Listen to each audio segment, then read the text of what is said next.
नमस्कार, parents training session में आप सबका बहुत स्वागत है। हमारी सीरीज चल रही है इमोशनल ब्लॉकेजेस की। इसको एक बार अच्छे से और समझ लेते हैं कि जितनी भी बीमारियां होती है या लाइफ में हर्डल आती है, उसके पीछे अगर हम कहें कि हमारा अपना हाथ है तो लोग बाग कई जने बहुत आश्चर्यचकित हो जाएंगे कि वो कैसे। तो अपने इमोशंस को आप समझने का प्रयास करिए, देखना शुरू करिए कि आपके इमोशंस जब अलग अलग तरह के होते हैं तब आपकी जिंदगी में क्या क्या घटित हो रहा होता है। ये एक्सपेरिमेंट अगर आप करने लग जाएंगे तो आपको जिंदगी के कई नए डायमेंशंस देखने को मिलेंगे जो शायद अभी कामकाज के बोझ में या स्पीड की दुनिया के अंदर आप देखना भूल गए थे। तो इमोशनल ब्लॉकेजेस में हमें देखना क्या है, क्या एक्सपेरिमेंट करना है कि जब भी हमें कोई भी घबराहट का कोई मैसेज मिलेगा तो पेट गड़गड़ाने लगता है, पसीना आने लगता है, जी घबराने लगता है। कई बार जब हमें बहुत भय लगता है तो अचानक हम हकलाने लग जाते हैं या हमारी आवाज ही नहीं निकलती। अगर घर में एकदम से चोर आ जाए तो बहुत लोग ऐसे हैं जिनकी आवाज ऐसे हो गई कि बंद हो गई, बोल ही नहीं पा रहे डर के मारे। पर ऐसी बीमारी तो कुछ नहीं थी, फिर क्यों नहीं बोल पा रहे थे? तो इमोशंस का बॉडी पर डायरेक्ट सेकंड्स में असर आता है। ये सारी घटनाओं को आप ऑब्जर्व जरूर करना सीखिए, इससे लाइफ चेंज होगी, लाइफ को एक नया डायमेंशन मिलेगा जो कि आपको बहुत ऊंचाइयों तक ले जा सकता है। तो हमें समझना होगा कि जो हम थॉट प्रोसेस रखते हैं और उससे जो हम फील करते हैं उससे ही हमारा भाग्य भी बनता है। हमारे जितने रास्ते में जो रुकावटें हैं वो भी दूर हो जाती है और काम अपने आप स्वतः होने लगते हैं। तो इमोशनल ब्लॉकेजेस कैसे होते हैं, फिर क्या होते हैं ऐसे इमोशंस जो ब्लॉक कर देते हैं?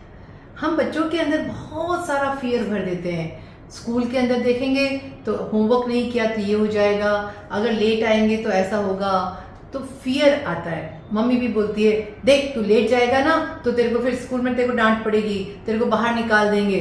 तो ये क्या होगा, उसके साथ में नेगेटिव रिजल्ट को नहीं जोड़ना होता। इसी तरह से अगर तुम ये अच्छा काम करोगे तो तुम्हारे को हम ये देंगे, हम वो देंगे, तो ब्राइबरी हो जाती है। आप पॉइंट्स दे सकते हो कि अपन अर्न करेंगे कुछ पॉइंट्स, वही शब्द है, काम वही कर रहे हैं लेकिन तरीका अलग हो गया। एक तो ये होगा कि देख तो अगर अच्छा फर्स्ट आएगा तो हम तेरे को साइकिल दिलाएंगे। एक ये होगा कि तुम अच्छे तरह से पढ़ाई करोगे ना तो हम तुम्हारे को पॉइंट्स दे रहे हैं, तो ये पॉइंट्स को इकट्ठा करेंगे। ये पॉइंट्स अगर 74 हो जाएंगे तो अपन बाजार में चल के साइकिल लाएंगे। तुम पॉइंट्स अर्न करो, मैं पैसे इकट्ठे करती हूँ। तो दोनों जने अर्न कर रहे हैं। अर्न की हुई चीज को फिर अपन को इस्तेमाल करने में बड़ी खुशी होती है। जैसे हम 6 दिन तक काम करते हैं तो हमें संडे बहुत अच्छा लगता है, लेकिन अगर हम संडे अर्न नहीं करेंगे, घर में ही है 6 दिन, तो संडे क्या और मंडे क्या? तो इस तरह से इमोशनल ब्लॉकेजेस को जब हम समझने लगते हैं कि हमारे कारण हमारे बच्चे में कितनी बीमारियां आ रही है, तो सिर पकड़ के बैठ जाते हैं कि हम दोषी थे हमारे बच्चे की बीमारी के और हम इधर उधर डॉक्टर्स के पास जा रहे हैं। कई बार पति पत्नी में बहुत क्लेश हो रहा है, तेज लड़ाई हो रही है, बच्चे पे इसका असर आएगा ही आएगा। अब वो क्या ले रहा है, फियर ले रहा है या एंगर ले रहा है, ये भी समझना होता है। हर बच्चे की प्रकृति अलग है। इतने सारे पेड़ पौधे हैं, सेम जमीन पे लगे हुए हैं, पर जमीन से अलग अलग तरह के मिनरल्स को खींचते हैं। वैसे ही सारे बच्चे यूनिक हैं, अलग तरीके से रिस्पॉन्ड करते हैं सिचुएशन को। कई जने अगर बहुत तेज लड़ाई हो रही है तो बहुत फियरफुल हो जाते हैं, उनको लगता है कि अब तो दुनिया का एंड ही हो गया और घबराहट हो जाती है, बहुत दब्बू हो जाते हैं, एक्सप्रेस नहीं कर पाते अपने आप को। कई लोग ऐसे होते हैं कि जो अपने मम्मी पापा को देखकर रिस्पॉन्स देना सीखते हैं। आप सब भी अपने मम्मी पापा जैसे ही रिस्पॉन्स देते हैं किसी सिचुएशन को हैंडल करने का। तो इसलिए कूल रहना सीखिए, काम रहना सीखिए, एकदम ब्लट आउट नहीं कर जाए। अगर ब्लट आउट कर दिया है तो उसी वक्त अपने को कूल डाउन करना सीखिए। आपको देखकर ही बच्चा रिस्पॉन्स देना सीख रहा है और फिर उसको समाज में रहना है, इंटरेक्ट करना है। तो इमोशनल ब्लॉकेजेस या स्ट्रेस के कारण बॉडी के ऊपर असर बहुत ज़्यादा आता है।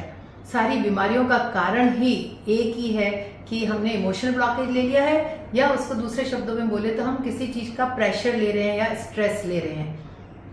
बीपी इसी वजह से होता है। अगर हम हार्ड फीलिंग्स लेने लग जाते हैं किसी बात का तो स्टोन बनने शुरू हो जाते हैं। अगर हम कड़वाहट से भर जाते हैं तो डायबिटीज हो जाती है। अगर हमें कोई प्यार नहीं कर रहा है, बहुत ऐसे गले से नहीं लगाता है, स्पर्श नहीं करता है, तो बॉडी में अलग अलग जगह पे दर्द होने लग जाते हैं। लेकिन हाँ, साइंटिफिकली इनके कारण अगर बॉडी में जाके देखेंगे तो या तो B12 की कमी हो गई है, D3 की कमी हो गई है, एनीमिक हो गया तो आयरन की कमी हो गई है, वो सब बात सही है। पर उससे पहले इमोशंस के ब्लॉकेजेस की वजह से फिर ये चीजें कम होने लगती है शरीर में और तरह तरह के रोग आते हैं। तो आइए आज अपन 3 ऐसी चीजें लेते हैं जो इमोशनल ब्लॉकेज हमारे शरीर में क्या उत्पाद करते हैं, देखते हैं। तो ओवरवेट के लिए क्या थॉट प्रोसेस आता है और फिर हमारे ऊपर वो लेयर्स चढ़ने लग जाती है। आप जानते हैं कि ओवरवेट कब होते हैं? जब बहुत सारा प्रोटेक्शन का डर लगता है तो इंसान क्या करता है, अपने ऊपर फैट की लेयर पे लेयर, जैसे कोई रजाई ओढ़ ली हो ताकि मेरे पे कोई आक्रमण न करे, बचाव के लिए। तो जिरह बख्तर की तरह से वो फैट्स का जिरह बख्तर बना लेता है जब उसको बहुत डर लगता है। अब पहले ही बच्चा डरा हुआ है और उसको फिर दूसरे लोग छेड़ रहे हैं, मोटा है मोटा है, तो अपने को रूट कॉज में जाना होगा। माता पिता जाके देखें कि इसका रूट कॉज में कौन सा इमोशनल ब्लॉकेज है, तो उसको बहुत प्यार से फिर ढंग से दूर करना पड़ेगा। मैं यहाँ पे आपको कुछ जो टिप्स देती हूँ कि ऐसे एफर्मेशंस के द्वारा आप बच्चे को निकाल पाओगे, पर साथ में आपको उसको समझाना पड़ेगा कि उस एफर्मेशन का जेन्युइन अर्थ क्या है, जिसको बच्चा दिल से सोच पाए। तो ओवरवेट का ओवर सेंसिटिविटी, जरूर बच्चा ओवर सेंसिटिव है। अब उस बच्चे को सब जने कहेंगे बड़ा भला है, भोला है, सीधा है, और दुख में बड़ा दुखी हो जाता है, किसी के कहीं पे भी किसी को पेन में दिखता है तो उसके आंसू आ जाते हैं। अब वो ओवर सेंसिटिव है। ओवर सेंसिटिव वाले बच्चे को फिर बाद में जाकर ओबेसिटी होने की संभावना ज्यादा है, क्योंकि वो जिरह बख्तर पहनेगा, उसको फियर लगेगा जब दूसरों की सफरिंग को देखेगा, जब किसी को बीमारी से ग्रसित देखेगा तो उसको बहुत भय लगता है अंदर। ऊपर से पता नहीं पड़ता, पर मम्मी पापा अगर विजिलेंट रहेंगे तो समझ सकते हैं कि मेरा बच्चा थोड़ा ओवर सेंसिटिव है, तो उसका डर को निकालेंगे शुरू से और ना बढ़ा दें कि देख अगर तूने ना ये खाना नहीं खाया ना तो तेरे को इस तरह की बीमारी हो जाएगी। अब वो तो पहले ही डरता है, ओवर सेंसिटिव है, फिर उसको और डरा दें ऐसी खतरनाक बातें बोलकर, तो वो बच्चे का तो फिर बहुत नुकसान होता है। तो overweight often represents fear and shows a need for protection. Fear may be a cover for hidden anger and a resistance to forgive. किसी को forgive वो ऊपर से तो कर रहा है कि मैंने माफ किया, लेकिन अंदर से नहीं कर रहा। उसको किसी के प्रति बहुत तेज एंगर हो सकता है, वो ईश्वर भी हो सकता है, वो उसके घर के कोई रिलेटिव भी हो सकते हैं, कोई ऐसा व्यक्ति हो सकता है जिसकी वजह से, जिसकी बहुत क्लोज तो है, वो उसके बारे में अपने पापा मम्मी को बोल नहीं पा रहा, पर अंदर से उसको गुस्सा है उस व्यक्ति के लिए। तो आपको बहुत प्यार से बच्चे से बातें करनी होगी, उसके मन की सब बात निकाल पाए। आज कितना आयरनिकल है ये कि अपने सगे मम्मी पापा जो कि सारे दुख सह के बच्चे को बड़ा कर रहे हैं, बच्चे अपना मन खोलकर मम्मी पापा को नहीं बताते, क्योंकि वो ओवर रिएक्ट करेंगे, वो कुछ का कुछ बोल देंगे, वो बच्चे को कोई भाषण देंगे। ऐसा नहीं होना चाहिए। अपने परिवार को संभालिए। आप 3 या 4 लोग घर में हैं तो कम से कम इतना तो हो ट्रस्ट एक दूसरे पर कि बच्चा जो छोटा सा है, जो दुनिया में अभी आया ही है, वो अपना मन खोलकर अच्छे से अपने फियर को, अपने एंगर को, अपने जो भी अंदर के इमोशंस हैं उनको माँ बाप के साथ शेयर कर पाए। तो धैर्य रखिए, उसकी बातों को सुनिए और सुनने का टाइम भी निकालिए। हाँ, स्पीड भरी जिंदगी जरूर है, लेकिन ये टाइम तो निकालना ही होगा, क्योंकि एक जिंदगी को आप लाए हैं तो उसको नर्चर करके सही तरीके से स्वस्थ विचार के साथ, स्वस्थ शरीर और मन के साथ समाज में भेजना होगा। तो क्या इसको एफर्मेशन है? अब हम क्या लिखने वाले हैं? I am protected by divine love, I am always safe and secure, I am willing to grow up and take responsibility for my life, I forgive others and I now create my own life the way I want it. I am safe. ये affirmation बड़ा है और इसको आपको समझाने के लिए भी बहुत धैर्य और एक्सेप्टेंस चाहिएगी। इसको कैमोफ्लेज नहीं कर दीजिए कि हमारे बच्चे की तो हम इतनी अच्छी परवरिश कर रहे हैं। पैसों से परवरिश नहीं होती है। बहुत गरीब माएँ, बिल्कुल अनपढ़ हैं, जिन्होंने कोई पढ़ाई नहीं की, वो हो सकता है बहुत पढ़ी लिखी माँ से कहीं बेहतर परवरिश कर रही हो अपने बच्चे की। तो आई am protected by divine love. आपको डिवाइन लव से प्रोटेक्शन बताना है तो बताना पड़ेगा कि सुप्रीम पावर एनर्जी एक एनर्जी है जो सब तरफ 24/7 बहती रहती है और हर एटम में, हर सेल से पास हो रही है। सुप्रीम पावर एनर्जी किस तरह से हमारी सबकी रक्षा करती है, अब इसके बारे में पहले खुद का ज्ञान भी तो होना जरूरी है। आपके पास में कन्विंसिंग वर्ड्स होने चाहिए। आप खूब पढ़िए इसके अंदर और मेरे आने वाले वीडियोस में भी देखिए कि जहाँ पे स्पिरिचुअल डेवलपमेंट के लिए क्या क्या सेंटेंसेस यूज किए गए हैं। आप बच्चे को जब ढंग से बताएंगे इस डिवाइन पावर के लिए, ऐसा नहीं बोलिए कि वो एक कोई भगवान है, एक जगह बैठा हुआ है, वो फिक्शन नहीं लाइए। सुप्रीम पावर एनर्जी है, ऐसे है कि यूनिवर्स जो पूरा बना था वो 1 सेकंड से कम टाइम में बन गया था। तो जो साइंटिफिकली प्रूव्ड है, ऐसी चीजें अगर हम बच्चे को और फिर उसके चित्र या वीडियो दिखाकर जब बताते हैं तो सबसे पहला विश्वास सुप्रीम पावर एनर्जी में करवाइए, फिर माता पिता में करवाइए और गुरुजन में कराइए। जब आप इन तीनों के साथ उस बच्चे की कनेक्टिविटी बिल्कुल स्ट्रांग कर देंगे, ऐसा ना हो कि आपका बच्चा ये सोचता हो कि मम्मी मुझे नहीं, भैया को, दीदी को ज्यादा प्यार करती है या दूसरे को, किसी को और को प्यार करती है पर मुझे नहीं करती। इकलौता बच्चा है पर उसको लग रहा है मुझे प्यार नहीं करती, अपनी नौकरी को प्यार करती है या मासी को प्यार करती है, बुआ को प्यार करती है। ऐसा नहीं, तो आपको समझ के देखना पड़ेगा। आई am always safe and secure. बहुत बार इस वर्ड्स को बोलिए, बजाय इसके कि उसको डराएं।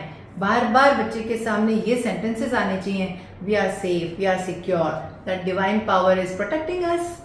तो ये बार बार अपने वाक्यों में होना चाहिए। दिन में 10 बार आप किसी न किसी बहाने बोलिए, सुप्रीम पावर एनर्जी है ना हम सबकी रक्षा की, तो उसके रहते फिर क्या डर, अपन सब सेफ है, सिक्योर है। तो बच्चा जो छोटा होता है वो अपने आप ही अपने आप को सेफ फील करने लग जाता है। I am willing to grow up and take responsibility for my life. कभी हम बच्चे को कहते तू छोटा है, कभी हम कहते तू बड़ा है, तो उसको ये पता नहीं पड़ता। उसको लगता है भाई डिसाइड दिस कि मैं बड़ा हूं कि मैं छोटा हूं। इसलिए आप कहो यू आर नाउ ग्रोइंग। पिछले साल आप जितने छोटे थे अब उससे आप ग्रो हो गए हो, जैसे ये पौधा ग्रो होता है। So now you are more responsible. तो अब क्या क्या रिस्पॉन्सिबिलिटी लेने लग गया हमारा बेटू, तो वो रिस्पॉन्सिबिलिटी बताइए कि वो घर के अंदर जैसे पानी लेके आ जाता है मेहमानों के सामने, अपने कपड़े धोने लग गया है, अपने कपड़े अलमीरा में रखने लग गया है। ये बहुत इंपॉर्टेंट है। आप ऐसा मत सोचिए कि 6ठी 7वीं 8वीं में आएगा तब बच्चे से घर के काम कराएंगे। प्रकृति चाहती है कि बच्चे को अभी से काम कराएं, तो हाउस होल्ड चोर्स कराने से देखिए कितना फर्क पड़ता है उसके इमोशनल हेल्थ पे। वो ब्लॉकेजेस नहीं आते हैं। तो जब वो घर के काम काज करता है तो रिस्पॉन्सिबल, और रिस्पॉन्सिबिलिटी जैसे आएगी किसी के पास तो वो पावरफुल हो जाता है। तो power is always directly proportional to responsibility और वाइस वर्सा। जो रिस्पॉन्सिबल होगा उसको पावर फील होती है। And I forgive others. घर में रिवेंजफुल बातें मत करिए कि ऐसे कर्म किए ना तो अब उसके साथ देखना क्या होएगा, ऐसे ही फल भोगेगा। तो ये भी तो एक रिवेंज की बात है जो छोटे मन को नहीं समझ में आती है। बच्चों के सामने ऐसे नहीं बोलिए। आप बड़े हो गए, अब आपको डिस्टिंग्विश करना आ गया है, सेग्रीगेट करना आ गया है। बच्चा सब चीजों को मर्ज कर देगा। तो अभी अपने को क्या कहना है, आई फॉरगिव अदर्स। कोई बात नहीं, वो भैया ने मिस्टेक कर दिए तो देखो भाई आगे रिपीट मत करना। देखो तुमसे ग्लास फूट गया है ना, अभी इसको ध्यान से रखना। यहाँ पे मैं स्पंज की शीट बता देती हूँ, इसके ऊपर रखा करना। तो बच्चे को दिखेगा कि आप सॉल्यूशन देते हो, न कि रिवेंजफुल हो और बम्बार्डमेंट करते हो। वैसा व्यवहार नहीं करना है हमें बच्चे के सामने। And now I create my own life the way I wanted and I am safe. तो बच्चे को पता पड़े कि I am responsible for my life. मुझे अच्छे काम अपने खुद के लिए करने हैं, न कि मम्मी पापा खुश होते हैं इसलिए करने हैं या दादा दादी के लिए करने हैं। मैं मंजन इसलिए करता हूँ ताकि मेरे दांत स्वस्थ रहते हैं। मैं अच्छा हेल्दी फूड खाता हूँ ताकि मैं बिल्कुल स्वस्थ होकर बढ़िया बढ़िया काम कर पाता हूँ। तो इस तरह से ओवरवेट होने के पीछे ओवर सेंसिटिविटी होती है और फियर से बचाने के लिए बच्चा प्रोटेक्ट करने के लिए लेयर्स पे लेयर्स चढ़ा देता है। जबकि जरूरत क्या है कि मम्मी पापा उसको प्यार से होल्ड करें और उसको बहुत अच्छे से ढंग से समझा दें, I am safe, I am secure, divine power is there who is protecting us 24/7। तो ऐसा करने से बच्चे का लाइफ बहुत अच्छी रहेगी। आर्म्स पे वेट बढ़ता है, इसका मतलब anger at being denied love. Belly पे अगर बहुत सारा वजन बढ़ रहा है तो anger at being denied nourishment, अपन डिनाई कर रहे हैं नरिशमेंट को।